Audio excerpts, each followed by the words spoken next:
बिस्मिल्लाहिर्रहमानिर्रहीम सल्लल्लाहु अलैहि वसल्लम। एक नई वीडियो और ब्लॉग के साथ मानी बाट स्पोर्ट्स के साथ आपकी खिदमत में हाज़िर है।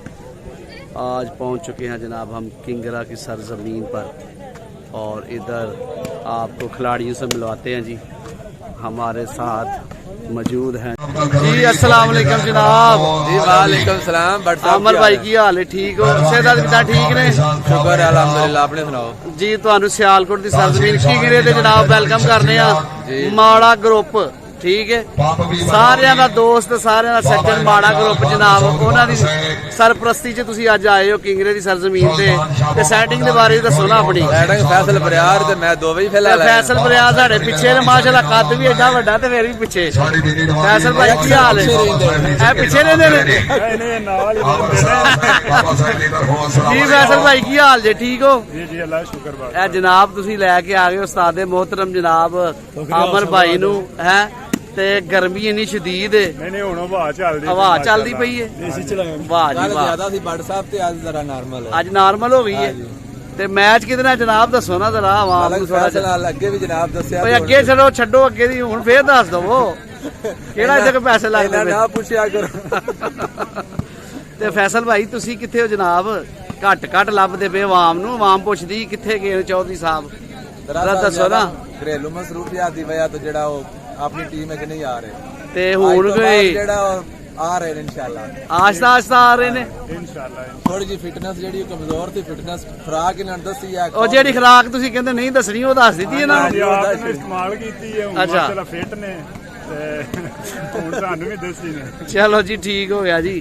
अज तुहाड़ा मैच है जनाब पहला सेमीफाइनल मलक फैसल ओलख नाल, ठीक है। ते हुण असीं जनाब मलक फैसल ओलख दा भी इंटरव्यू लेने आ जनाब। ओके जी, मेहरबानी शुक्रिया जी। अस्सलाम वालेकुम मलक साहब की हाल जे? ठीक हो? सेहत पिता ठीक ने? जनाब अपने इलाके दे विच तुसीं सेमीफाइनल खेडन आ रहे किंगरे दी सरजमीन ते अज तुहाड़ा पहला ही सेमीफाइनल जनाब फैसल बरियार ते अमर सलाह होना है। तुहाडी सैटिंग कैसी जरा दसो ना। माशाअल्लाह सैटिंग बहुत अच्छी है। इंशाअल्लाह मजा आएगा मैच दा। मोहम्मद सलीम भुट्टा अजवाली वाला, वाह जी वाह, नाल हसनैन सामे शाह, नाल हसन सीमा कमालपुर वाला, ठीक है। ते इंशाअल्लाह बाटा मैच दी चास आएगी। चास आएगी, पूरी तैयारियां ने जरूर इंशाअल्लाह चास आएगी। ते अस्सलाम वालेकुम जी। मास्टर साहब की हाल है जनाब? ठीक ठाक हो? सर किथे रह गए हो? आवाम ते पुछ के थक गई है जनाब। ईद दे चन्न हो गए, ईद नेड़े आई ते तुसीं नजर आ गए हो। नहीं नहीं मुहब्बत की जनाब, तुहानू आवाम पसंद ही बड़ा करती है। सानू ते बहुत ज्यादा कमेंट्स हुंदे ने कि मास्टर काशिफ साहब किथे ने जी, गैब ने? दसो ते की वजह है जनाब? तुसीं जरा कोई निजी मसरूफिया सी? बस इस तरह जनाब तुहाडे भरावां दियां दुआवां ने कि आज पहुंचे हैं। हुण भाई फैसल साहब दा शुक्रिया।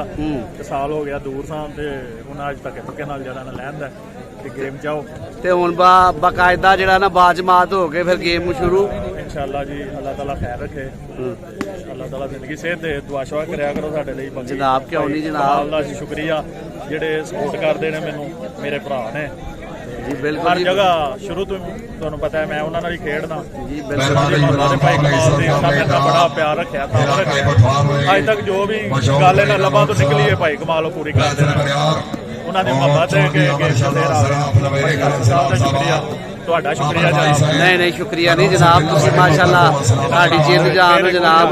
सियालकोट दियां शानां खलोतियां ने जनाब। बिल्कुल जी। सेमीफाइनल अज तुहाडा बड़ा जबरदस्त ते आवाम नू इंशाअल्लाह आयो दुबई वाला है मलक फैसल दुबई वाला माशाअल्लाह है। सियालकोट दे साडे शेर जेड़े ने माशाअल्लाह वालीबाल दी फील्ड दे विच छाए ने। चलो जी अल्लाह ताला इन्हां नू तुसीं भी साडे शेर हो दिले और सर तुहाडियां मुहब्बतां ने और सर तुहाडियां मुहब्बतां ने जनाब पूरे पाकिस्तान जी। तुहाडियां मेहरबानियां ने कि सानू पूरे वर्ल्ड ते वहा रहे हो। नहीं सर ਤੁਸੀਂ ਮਾਸ਼ਾਅੱਲਾ ਇਸ ਕਾਬਲ ਹੋ ਕਿ ਤੁਹਾਨੂੰ ਵੇਖਿਆ ਜਾਏ, ਆਵਾਮ ਤੁਹਾਨੂੰ ਪਸੰਦ ਕਰਦੀ ਹੈ। ਠੀਕ ਹੈ, ਆਮ ਦਾ ਸ਼ੁਕਰੀਆ ਜੀ, ਬਹੁਤ ਮਿਹਰਬਾਨੀ। ਪਿਆਰ ਕਰਦੀ ਤੁਹਾਨੂੰ ਬਹੁਤ ਜ਼ਿਆਦਾ। ਤੁਸੀਂ ਵੀ ਉਹਨਾਂ ਦਾ ਮਾਣ ਰੱਖਦੇ ਹੋ, ਪੂਰੀ ਪਰਫਾਰਮੈਂਸ ਨਾਲ ਅੱਛੀ ਤਰੀਕੇ ਨਾਲ ਉਹਨਾਂ ਨੂੰ ਗੇਮ ਆਉਂਦੇ ਹੋ। ਅੱਜ WhatsApp ਜਿੰਨੀ ਜ਼ਿੰਦਗੀ ਹੈ ਪੂਰੀ ਇਮਾਨਦਾਰੀ ਮੌਲਵੀ ਸਾਹਿਬ ਮੌਲਵੀ ਸਾਹਿਬ ਦੀ ਮੁਹੱਬਤ ਦੇ ਜਨਾਬ ਮੌਲਵੀ ਸਾਹਿਬ ਕਿੱਥੇ ਤੁਰ ਗਏ? ਸਾਨੂੰ ਫੇਰ ਇੱਕ ਵਾਰੀ ਵਾਲੀਬਾਲ ਦੇ ਵਿੱਚ ਚਲੋ ਠੀਕ ਹੋ ਗਿਆ sir, thank you so much ਜਨਾਬ।